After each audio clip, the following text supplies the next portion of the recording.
Ketahanan pangan dan stabilisasi ekonomi nasional menjadi fokus utama dari setiap negara di dunia. Mengingat konflik geopolitik yang masih terus terjadi hingga detik ini. Dan hal ini pun juga yang terus diupayakan oleh pemerintah Republik Indonesia untuk mewujudkan swasembada pangan dan juga target-target lainnya. Lantas kira-kira apa saja langkah-langkah yang diupayakan oleh pemerintah Indonesia? Langsung saja kita akan membahasnya bersama dengan Menteri Koordinator Bidang Pangan, Bapak Zulkifli Hasan. Halo Bapak, gimana kabarnya hari ini? Baik, Freddy, alhamdulillah. Ya, tadi barusan rapat ramai sekali mengenai BGN, makan Lagi bergizi. rame ya Lagi Pak rame ini. ya. Tentunya kita terima kasih atas waktunya Pak Zul. Dengan kami di CNN Indonesia Special Interview, kita akan membahas lebih lanjut dan kupas tuntas nih Pak, Ya. terkait dinamika yang terjadi. Salah satunya adalah geopolitik yang masih berlangsung Pak. Kira-kira dampaknya itu apakah sudah mulai dirasakan di Indonesia, khususnya dalam sektor ketahanan pangan Pak? Ya, memang kita semua harus menyadari ya bahwa dunia tidak baik-baik saja. Ya. Di belahan dunia lain, misalnya kita lihat tetangga kita Filipina, ya, sudah mulai darurat energi, gitu ya. Kalau kita ke Asia Selatan, misalnya mulai Bangladesh, mulai India, ya sudah mengatur makanannya, beras nggak boleh diekspor, ya India. Tentu tempat-tempat yang lain. Jadi memang geopolitik, perang Teluk, kemudian Eropa sendiri, ya, kemudian perubahan sistem yang dikampanyekan oleh Barat. Sekarang Barat sendiri yang mengingkari, misalnya perdagangan bebas. Mereka sendiri yang sekarang sudah tidak seperti itu, gitu ya. Yang mereka kampanyekan pelanggaran mengenai hak asasi manusia, mereka sendiri yang melanggar dan seterusnya. Jadi ini memang saya kira sekali lagi tidak baik-baik saja. Oleh karena itu kita harus siap. Nah, Bapak Presiden alhamdulillah sudah menyadari semua ini, mengetahui semua ini sehingga bisa memprediksi dengan baik. Nah, misalnya kita harus memilih kan. Kita mau bertahan dengan sistem yang lama, yang 28 tahun kita reformasi, pasar bebas, sebebas-bebasnya, ya. Atau kita mau memilih sebagaimana cita-cita Indonesia merdeka. Undang-Undang Dasar 45, pembukaan Undang-Undang Dasar, Pancasila, ya, ekonomi asal keluargaan, gotong royong, kebersamaan, swasembada pangan dan seterusnya, ya. Kalau pendapat lama ekonomi bebas atau pasar bebas 29 tahun ini, mereka mengatakan kita tidak perlu swasembada pangan, tidak perlu. Kalau kita kurang ya kita impor aja. Yang penting punya uang, itu ya. Tentu beda pandangan dengan cita-cita kita merdeka, kedaulatan pangan. Bung Karno bahkan sudah mengkampanyekan berdaulat di bidang ekonomi, berdaulat di bidang politik, berdaulat di bidang budaya kan. Itu. Jadi kedaulatan itu penting sekali buat kita sebagai negara yang pernah dijajah kan. Iya, benar. Nah, oleh karena itu buat kita pangan itu tidak hanya sekedar impor dan tidak impor atau sekedar swasembada. Tapi kita harus swasembada. Kenapa sih? Swasembada bukan soal angka-angka gitu. Tapi kita harus swasembada karena kalau kita swasembada, kita tidak impor beras, berarti kita memperhatikan petani-petani kita yang jumlahnya hampir 100 juta. Petani, peternak, nelayan itu. Kalau kita impor beras, kita bikin senang, kita bikin kaya petani negara lain. Tapi kalau kita fokus swasembada pangan, maka kita akan mengurusi petani kita, peternak kita, nelayan kita yang 100 juta lebih. Akan ada pemberdayaan di situ. Nah, itu pilihan.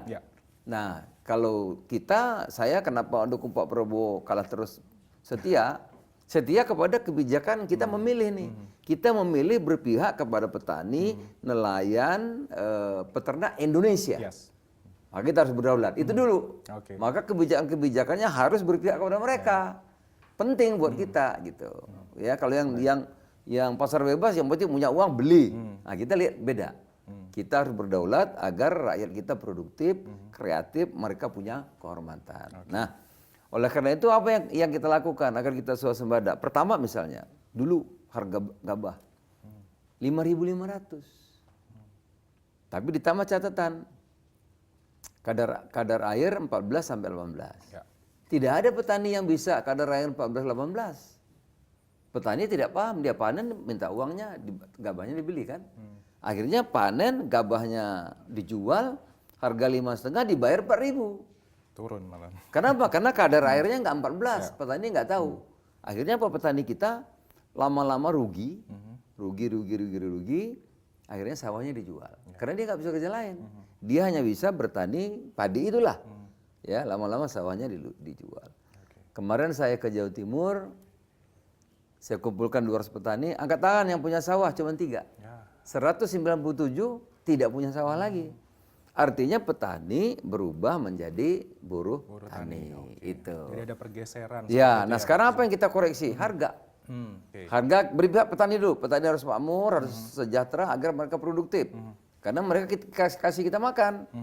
Maka harga kita jadikan 6.500. Presiden kasih perpres. Tapi dengan tidak menambah aturan baru yang menghambat itu. Jadi inequality yang kadar N14, kadar N18 enggak, kita hapus. Oh, banyak yang protes, banyak yang keberatan. Saya bilang enggak, karena dulu harga nggak boleh tinggi, inflasi harus dijaga, harga beras nggak boleh mahal. Tapi korbannya petani miskin. Kalau sekarang tidak, petani harus makmur, ya inflasi rendah, kita cari cara lain. Jadi berpihak ke petani dulu. Nah, kita milih berpihak kepada petani kita. Jadi inequality, alhamdulillah sekarang petani-petani kita tersenyum. Tidak ada gabah yang dibeli di bawah 6.500. Oke, berarti ini salah satu langkah kebijakan yaitu penyetaraan harga Ambil dan contoh satu, optimalisasi itu tadi. itu contoh ya. Dulu pupuk itu diterima petani rumit. Harus izin bupati, izin gubernur, izin menteri perdagangan, izin menteri langku, ribet gitu ya. 145 aturan.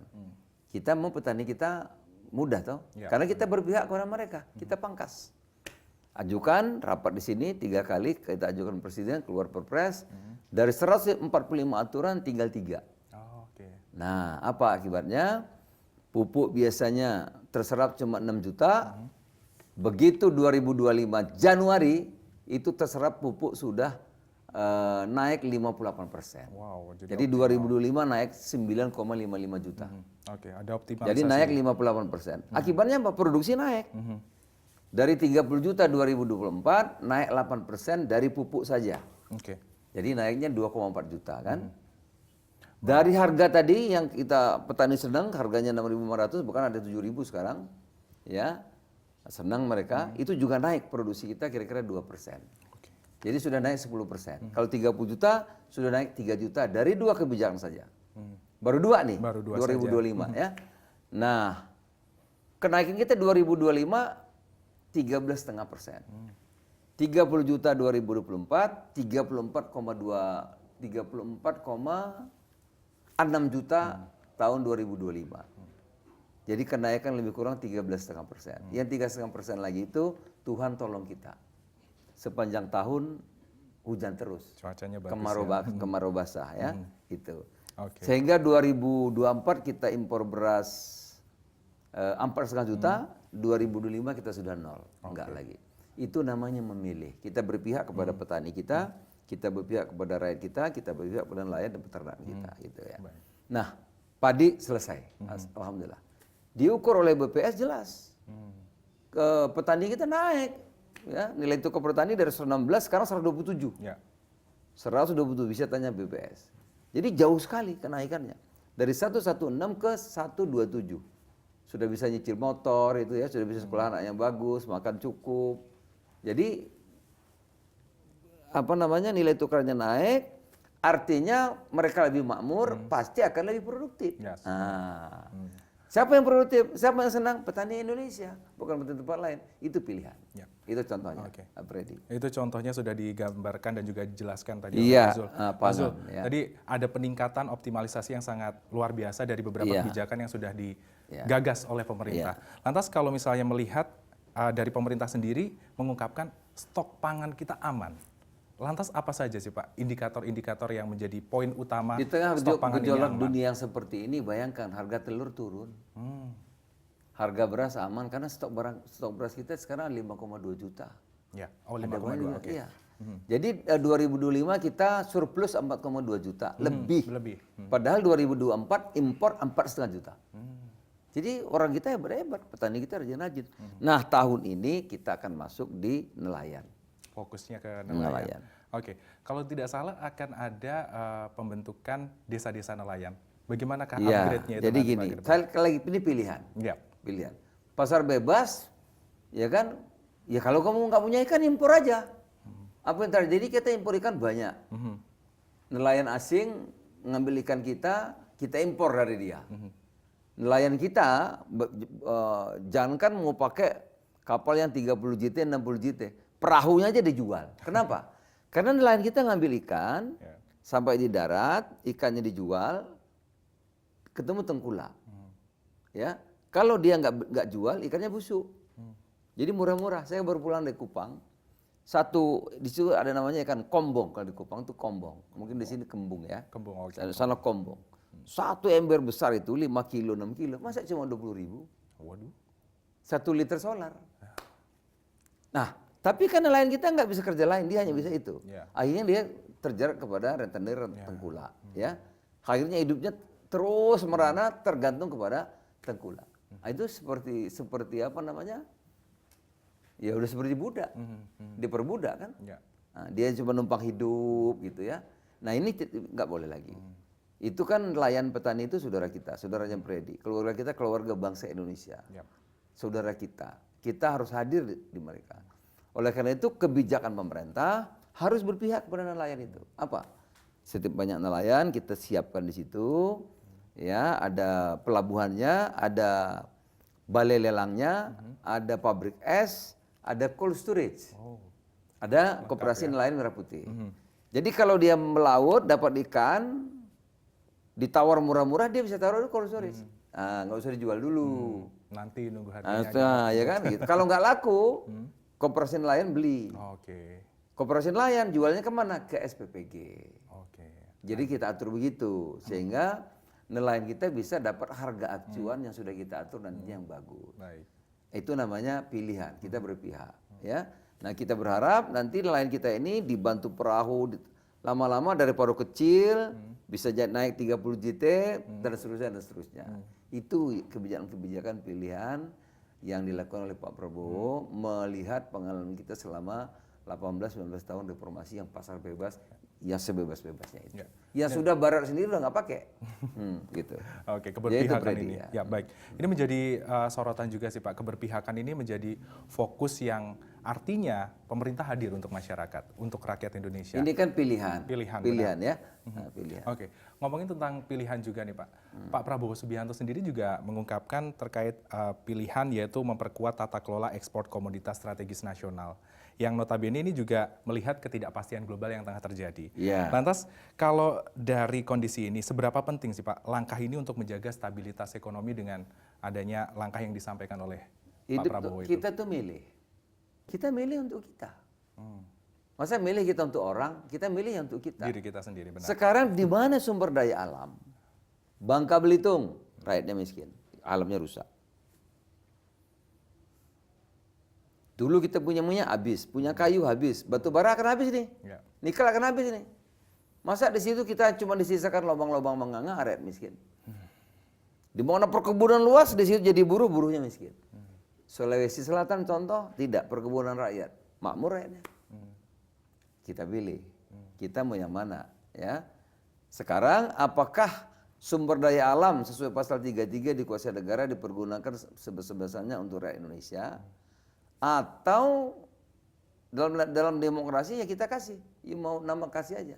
Nanti pemerintah yang dibagi. Bukannya harusnya yang punya yang mau bagi. Ini yang punya yang dibagi. Udah itu dibohongi lagi. Jumlahnya dibohongi, ada under invoicing macam-macam. Ini mau diteruskan.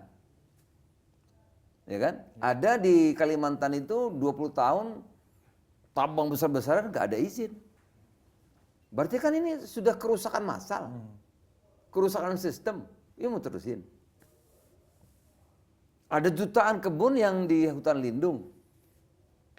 Sampai saya juga kemarin diserah habis-habisan, padahal kita nggak kasih izin kan.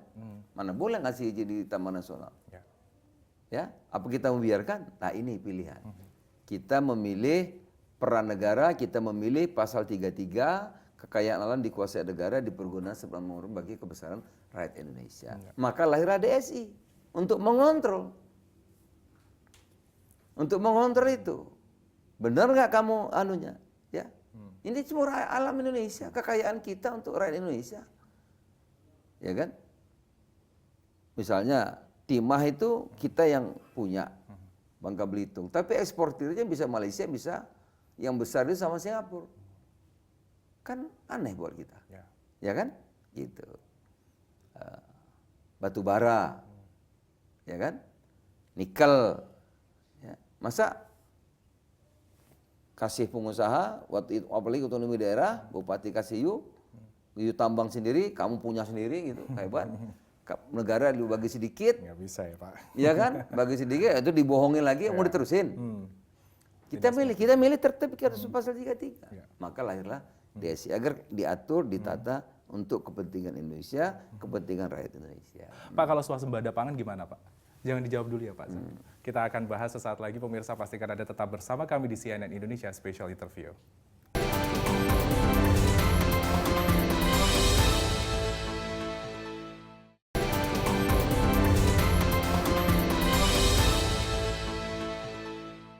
Ya, kita akan lanjutkan perbincangan kita terkait swasembada pangan. Kira-kira apa langkah yang akan dilakukan? Pak Zul, kita akan lanjutkan swasembada pangan nih Pak. Kira-kira fokus ke depannya dari pemerintah ini untuk terkait swasembada pangan akan lebih ke arah mana Pak? Ya, tadi mengenai padi, jagung, kita sudah tahun 2025 untuk jagung makan ya, itu nggak impor lagi, beras sama sekali tidak. Maka tahun ini kita fokus kepada naik protein ikan ya. Ikan itu ada yang tambak, ada yang tangkap, itu, ada yang udang, juga begitu. Dan bahkan kita akan bangun besar-besaran tiap desa itu bioflok, sehingga nanti tiap desa atau tiap kecamatan itu bisa mandiri pangan. Berasnya banyak, ikannya banyak, telurnya banyak, ayamnya banyak, sayurnya banyak, buahnya banyak, gitu ya. Tiap kecamatan itu sudah bisa mandiri. Nah, jadi tahun ini kita arahnya protein ikan, ya, sama ayam, telur. Kalau buah-buahan dan lain-lain itu akan mengikuti. Kita akan bangun 2.000 kampung nelayan atau koperasi nelayan merah putih, ya, akan dibangun 40.000 bioflok. Nah, berarti kan kalau 40.000 itu hampir tiap 2 desa ada 1. 2 desa ada 1 atau 3 desa ada 1. Sehingga betul-betul kita bisa berdaulat di bidang pangan ini, tidak hanya karbohidrat, tapi juga protein ya. Nah, kalau pangan kita sudah kuat ya, orang itu bisa maju tergantung manusianya. Manusia itu hebat kalau gizinya cukup. Maka lahirlah makanan bergizi. Itu bukan hanya sekedar makan tuh terus tidak, itu menyangkut peradaban. Karena makan itu akan mempengaruhi pertumbuhan tulang, pertumbuhan otot, otak, ya, itu penting sekali. Walaupun sekolahmu bagus, gurunya bagus, karena kalau anak-anak kita stunting ya nggak bisa apa-apa, ngantuk dia, nggak bisa. Oleh karena itu gizi itu sangat penting. Maka lahirlah makanan bergizi, program sangat bagus. Bahkan Pak Presiden mengatakan makan ini sakral, ya. Dan memang kalau kita lihat belajar agama kan. Ya, Siti Maryam itu berdoanya tuh minta makan buat putranya.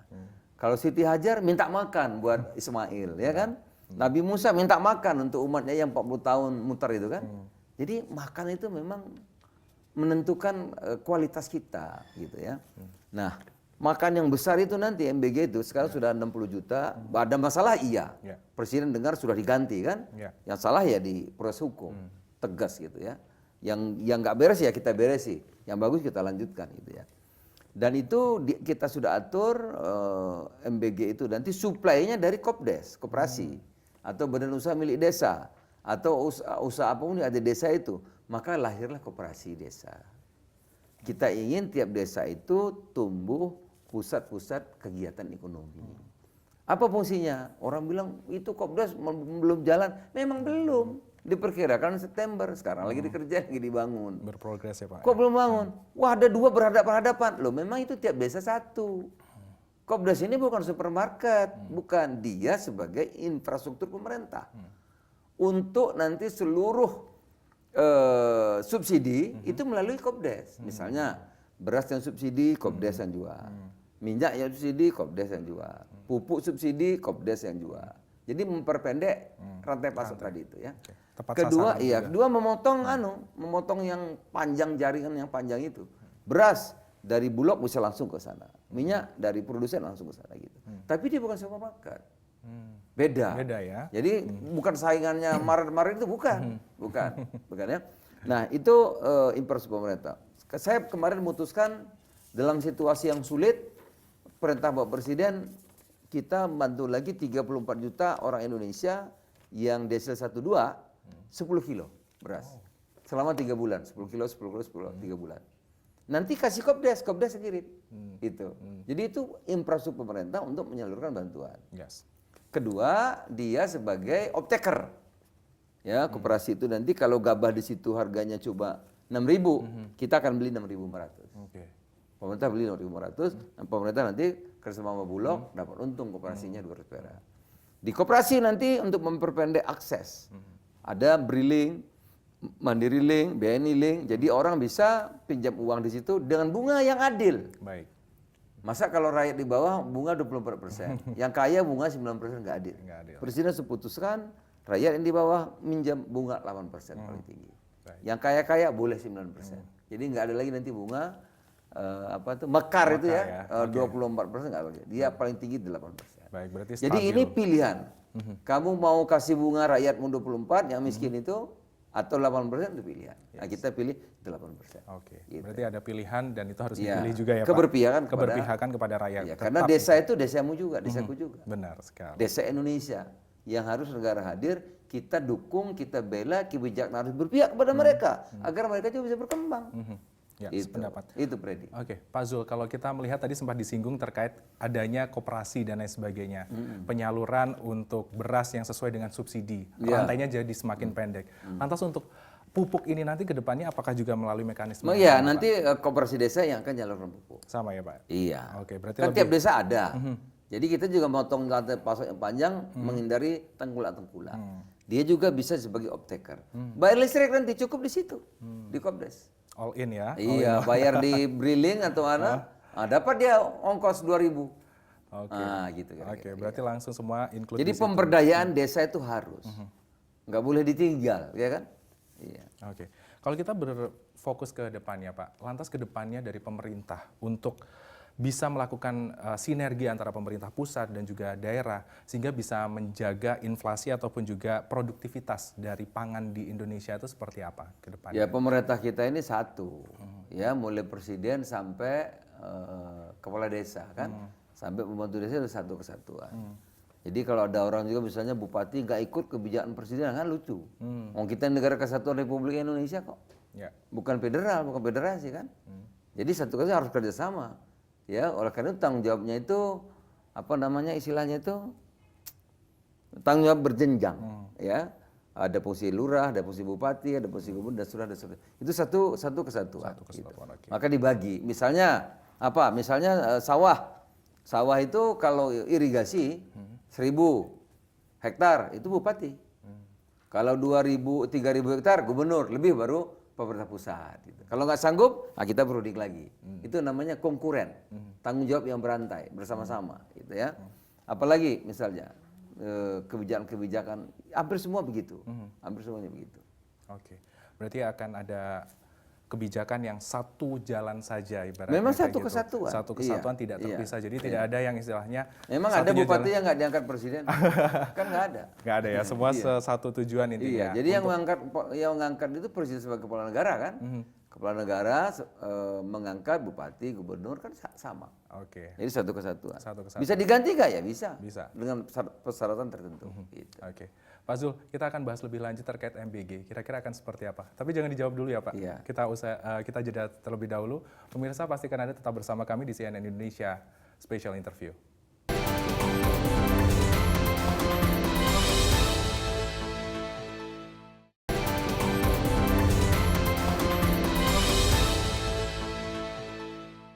Pak Zul, kita akan bahas lebih lanjut, Pak. Kali ini akan membahas terkait MBG. Iya. Kita mengenal bahwa MBG kemarin sempat ada kondisi yang istilahnya kurang stabil seperti itu. Ada pergantian pemain ibaratnya seperti itu.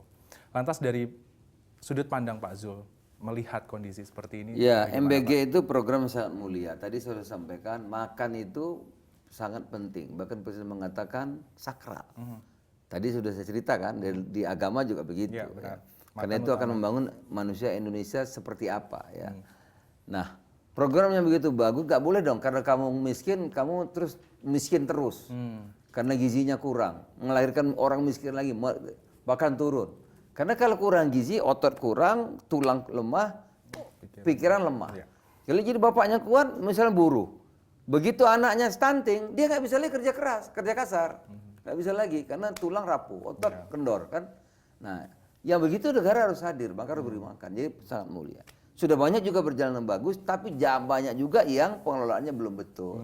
Benar. Ya, tapi Presiden dengar hasil rapat kami di sini dan di berbagai audit berbagai pihak, termasuk dari Kejaksaan, dari Kepolisian, dari KPK, BPK, kan kami sering rapat di sini menemukan masalah-masalah, ada jual beli titik lah, ya, ada markup ini, ada markup itu, ya, dan Presiden mendengar sudah mengganti dengan manajemen yang baru. Tadi saya sudah rapat, kita sudah putuskan, ya, sementara ini memang membenahi internal dulu nih. Penataan ulang, penataan dulu, ya, yang bagus lanjutkan, tapi yang belum ini penataan dulu, mana yang akan ditutup, ya, dan kemudian yang kedua refocusing. Jadi kalau memang sekolahnya kaya, sekolahnya bagus, elit, ya, di drop makanan ada 3.000, yang dimakan cuma 500, yang 250 dibagi-bagi, dibuang, ya itu nggak usah. Yang nolak ya nggak usah. Buat apa yang nggak perlu? Kita yang paling penting kan yang membutuhkan, termasuk yang 3T gitu. Nah itu perlu refocusing. Yang berikutnya harus memberi dampak kepada ekonomi rakyat. Benar itu Pak. Ya, makanya saya sudah atur tata kelolanya, nanti MBG itu harus belanja dari koperasi desa, badan usaha milik desa atau usaha desa lain yang ada di situ.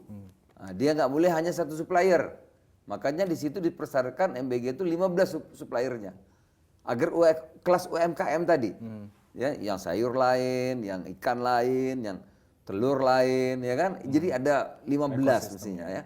Sehingga ekosistemnya kita bangun betul-betul MBG ini bisa menumbuhkan ekonomi yang ada di sekitarnya mereka di situ. Itu kira-kira. Oke, poinnya menarik Pak. Jadi bisa menumbuhkan perekonomian di sekitaran lokasi lah ibaratnya juga dan tentunya bisa memberikan manfaat bagi penerima sendiri. Pak, kalau kita melihat lebih lanjut terkait optimisme dari pemerintah, kira-kira dengan program MBG ini akan seperti apa Pak untuk ketahanan pangan di tanah air?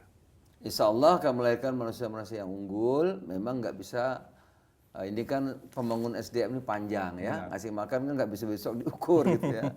Dia kalau makan bagus, nanti anaknya yang lebih bagus gitu. Tapi kalau kita nggak mulai sekarang ya, ya tentu hari yang akan datang akan lebih buruk lagi gitu. Nah kita ingin punya anak-anak yang hebat, yang unggul, sehingga bisa bersaing dengan negara lain. Dan makan ini tidak hanya Indonesia kan, sudah 70 negara memberi makan seperti ini, termasuk Jepang, Korea Selatan, ya, Tiongkok, India, semua memberikan. Amerika juga begitu, beri makan itu. Jadi program ini sangat bagus. Kalau nggak mungkin puluhan negara maju dulunya juga. Perang, begitu selesai perang, Jepang tuh kasih makan anak sekolah, gitu. Benar. Jadi ini dalam pengelolaannya ada miss, ada yang salah, iya kita akui, dan sudah dikoreksi, manajemennya diganti, yang salah di proses hukum, ya, sehingga memang perlu waktu penataan, mungkin sebulan berapa bulan gitu, sehingga nanti bisa untuk mengembangkan berikutnya. Kalau misalnya kita berbicara lebih lanjut tentang pemerintah ini juga punya program strategis terkait waste to energy. Lantas kalau untuk waste to energy ini nanti ke depannya itu akan seperti apa sih Pak? Manfaatnya untuk ketahanan pangan juga. Mau jadi negara maju. Kita negara besar, ya kan? Mau jadi negara maju, negara hebat. Lah kalau sampah aja nggak beres gimana? Nah itu pengelolaannya penting Pak. Nah oleh karena itu sampah itu yang musuh. Sampah itu merusak lingkungan, merusak tanah, merusak air, sungai, apalagi sudah ada mikroplastik bisa melahirkan kanker, ya, merusak pantai-pantai kita, gitu, ya, dan mengeluarkan emisi yang tinggi. Kalau kita biarkan terus, Bantar Gebang ada yang meninggal, yang longsor. Lah itu yang harus diselesaikan. Musuh yang berbahaya itu di negara lain sudah dirubah menjadi listrik. Di negara lain dirubah menjadi energi. Di negara lain dirubah menjadi pupuk. Masa orang bisa kita nggak bisa? Ya. Gitu. Oke. Optimis berarti Ya, untuk Presiden perubahan tanya itu. pada saya, kenapa ini? Saya bilang Bapak kasih kepres bisa 2 tahun. Nah ini mudah-mudahan yang darurat, darurat itu seperti Bantar Gebang, ya, yang open dumping, kita akan selesaikan 2 tahun. Oke. Jadi 2027 separuh, 2022 separuh, sampah yang musuh kita jadikan listrik. Itu yang 1 juta, yang 1.000 ton per hari itu kita pakai namanya pengelolaan sampah menjadi energi listrik, waste to energy melalui insenerator. Ya, teknologinya sudah ada. Jadi sampah diolah jadi listrik. Oke. Itu kita akan menyelesaikan kira-kira 22,5% dari 100% sampah yang ada. Oke. Yang 77,5 itu dibagi-bagi. Ya, ada yang caranya nanti pirolisis, ada yang RDF, ada yang jadi pupuk, ada yang pemisahan dan seterusnya dan seterusnya. Ya, 2029 insya Allah 75% sampah kita selesaikan.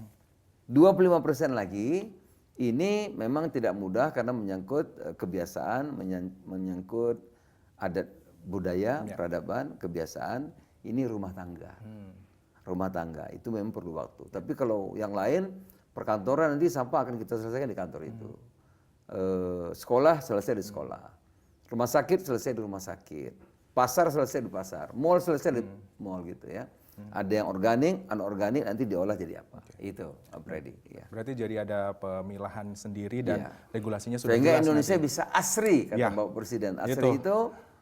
Asri itu aman, sehat, resik indah. Ya, oke. Resik indah. Ya. Oke, itu targetnya ya Pak. Targetnya 2 tahun 2029, Iya. 75% sampah sudah teroptimalkan. 22,5% itu yang darurat, Iya, kita darurat. selesaikan. Iya, 2027. 28 separuh, 2028 separuh. Oke, Ya, baik. Itu targetnya. Lantas kalau misalnya kita berbicara lebih lanjut, Pak, waste to energy ini nanti apakah akan terus continue ya, Pak? Kalau misalnya melihat kondisi pergejolakan yang ada kayak gitu. Misalnya ada pergantian rezim dan lain sebagainya, itu bagaimana, Pak? Oh, itu penting. Ini soal bukan soal rezim, ini soal kita. Sampah ini kan soal kita, soal hidup kita, soal kesehatan, soal apa namanya itu lingkungan kan. Ya, siapapun perlu lingkungan yang bagus, bersih gitu. Berarti tetap continue ke Susah, depannya. iya. Ada kendala nggak sih Pak kalau misalnya untuk mengelola hal ini, koordinasi atau sinergi antara Wah, pusat dan daerah? kayak Kenapa gitu? nggak kelar sampah tahu? Apa Pak? Karena kemarin selama 11 tahun izin keluar cuma 2. Oh, oke. 11 tahun 11 keluar tahun 2, hanya 2. satu nggak jalan, Ah, satu jalannya kadang-kadang jalan, kadang-kadang tidak. oke. Karena rumit, ruwet, berputar-putar. Ya, di situ ratusan aturan lagi. Saya kalau mau mengelola sampah, saya masih izin sama bupati, DPRD, kalau 2 kabupaten dan gubernur, DPRD provinsi, sampai sini udah struk misalnya. Oke. Harus Menteri Keuangan lobby, karena ada tipping fee, ada subsidi ya. Harus lobby lagi Menteri SDM, harus lobby lagi Menteri Lingkungan Hidup, ya kan? Nanti harus lobby lagi, pokoknya Ribet ya?